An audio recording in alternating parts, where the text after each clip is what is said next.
Does your act, do you get to work other markets outside the United States, I guess, is the short of it? I do work Canada. Canada has always been such a hip place. I worried for years because HBO wasn't available in Canada. And I thought, how do these people even know who I am? But they're very media savvy, and somehow they did. I guess they stole it.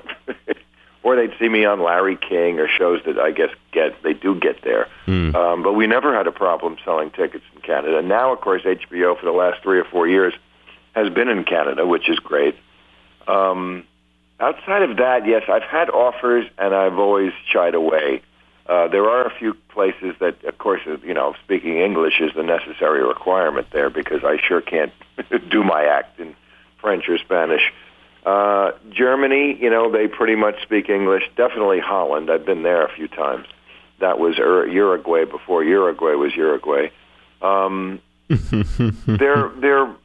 Their English in Holland is incredibly proficient. Not the warmest people in the world. Polite, kind, but they don't really embrace you. I don't know if it would go over there.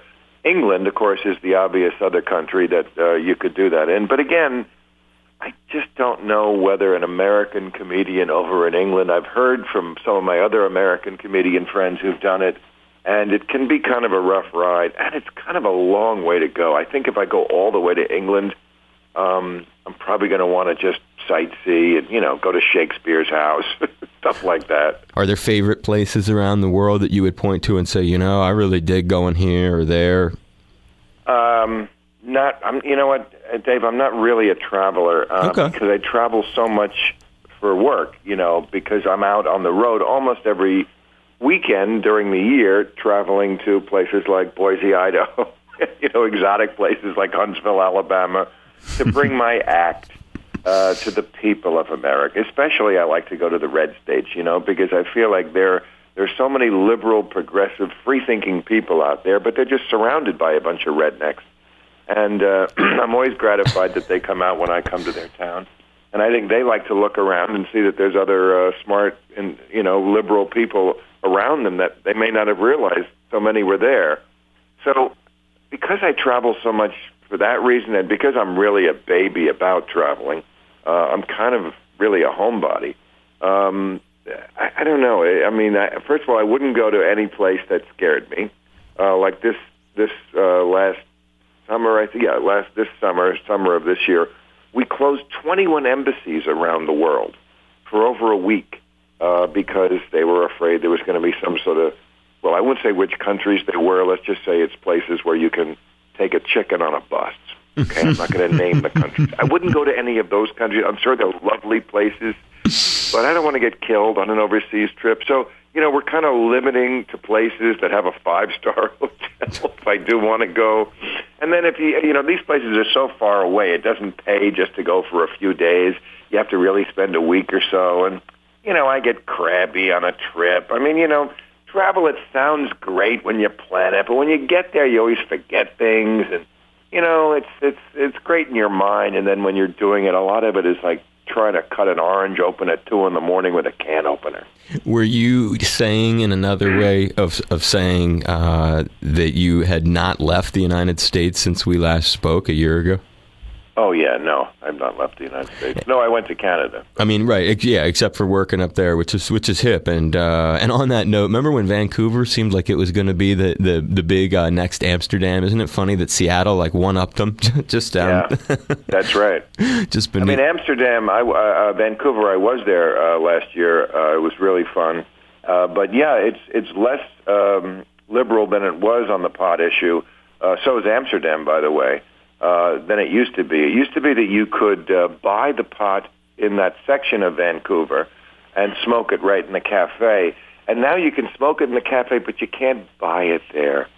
So you have to go out on the street and score and then bring it back to this. It's like, well, why? You know what? Might as well stay home. They need a mayor like the guy from Toronto, I guess. Then they'd have the crack guy. Yeah, I love him. They'd have a before we wrap it up, a final sort of thing. I wonder if there are any. Are there any causes? Are there any charities? Are there any ways you give back? Has there been a moment in your life that you credit of sort of touching you or something?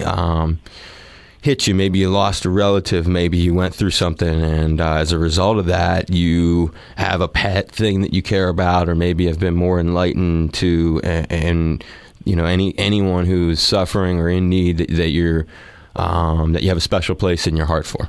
Well, I mean, you ask about a relative dying. Yeah, my father died of cancer like 20 years ago, and it did make me, get a little more involved in trying to read up and find out about that. And I don't think that Western medicine has all the answers. I think that was the thing that got me started on getting interested in my own health and finding alternative ways to look at health.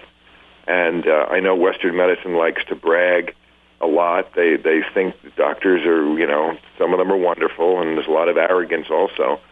And the truth is that on cancer, they really haven't made a lot of progress. When they say they've increased lifespan with it, yeah, you know what?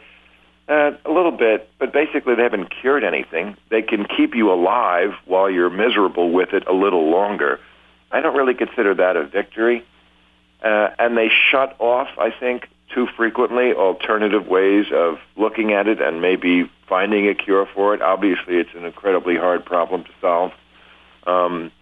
But it's one that, as we increasingly poison ourselves on this earth, we really do need to solve. I mean, I was a little kid when they started to talk about the war on cancer. Nixon was president.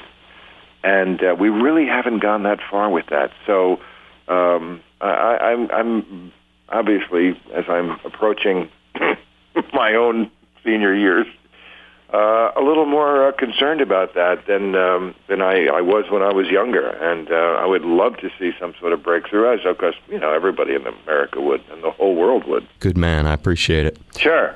I'll give you a big hug and a high five, and I know. Thanks, Dave. I really appreciate the plug. And you're welcome. I know you like to just be mellow when you're here. I hope you have a good trip, and I'll stay out of your hair, and just be safe. But appreciate you talking. Thanks, man. I'll talk to you soon. Aloha. All right. Bye bye.